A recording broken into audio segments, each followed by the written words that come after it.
各位姊妹，今日咧係第272條嚇，問嘅就係咧，耶穌幾時建立聖體聖事嘅咧？嗱，咁啊，其實尋日咧都有少提過啊，就係咧，當耶穌同埋嗰啲門徒啊一齊咧食呢個最後晚餐啊，即係逾越晚餐嗰一晚，主耶穌咧建立嘅。咁好啦，咁呢一晚係幾時食嘅咧？嗱，咁按照猶太人嘅傳統咧，佢哋就會喺每一年嘅春分，或者係3月嘅21或者22號啦嚇，春分月圓之後嘅嗰一個安息日，嗰日咧就係食呢個逾越晚餐。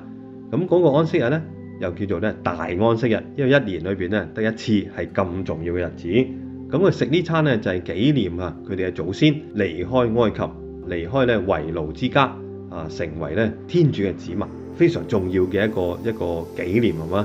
用一餐啊嚟到紀念咧佢哋成個民族啊個命運嘅轉變係嘛？嗱咁啊，但係咧主耶穌即係猶太人啦，咁就食呢個逾越晚餐啦。但係一般咧即係安息日啊嘛，頭先講咁梗係星期5㗎啦。咁不過咧，大家要明白啊，即係好似而家我哋咁咯。咁你過年過節，梗係最尾嗰日食啦，係嘛？即係咩一家人團年飯咁，但係其實唔係咁，而家可以提早食㗎嘛。即係約唔到屋企人啦，咁啊前幾日啦，前一個禮拜啦，有啲2-3個禮拜都得㗎嚇。嗱咁咧，按照若望嘅記載嚇，咁啊聖經學者話咧最有歷史價值嘅，即係最忠於歷史啦，喺呢一部分嚇，若望嘅記載咧就係聖週4啊，星期4啊食呢個逾越晚餐嘅嚇。然後咧耶穌食完嗰個晚餐之後咧，就喺去山園祈禱啦，就係被捕。咁第二日咧被審訊，星期5即係安息日之前嘅幾個鐘頭咧，就係被釘喺十字架上面而死嘅。嗱咁啊嗰個晚上啊，聖週4嘅晚上係咩晚上咧？按照保祿講嘅就係話係在他被出賣的那一夜嚇。呢個非常之重要啊！嗰一夜係被出賣喎，即係耶穌嘅愛啊！耶穌俾邊個出賣啊？俾佢所愛嘅門徒咯，係咪？即係都係我哋啊！咁啊，我嘅會祖聖方濟咧曾經講過一句説話，我成日記得㗎。佢話咩嘢？佢要痛哭流涕啊！全世界走去咧喊乜嘢？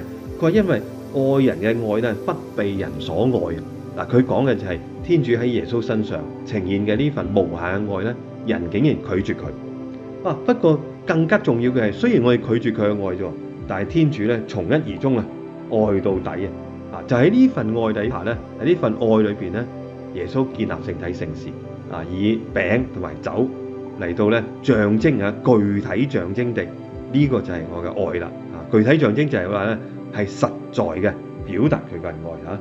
好啦，邀請大家背嘅聖經金句咧就係頭先嗰句啦，就係保祿講嘅嚇，在他被出賣的那一夜，格林多前書嘅11章23節。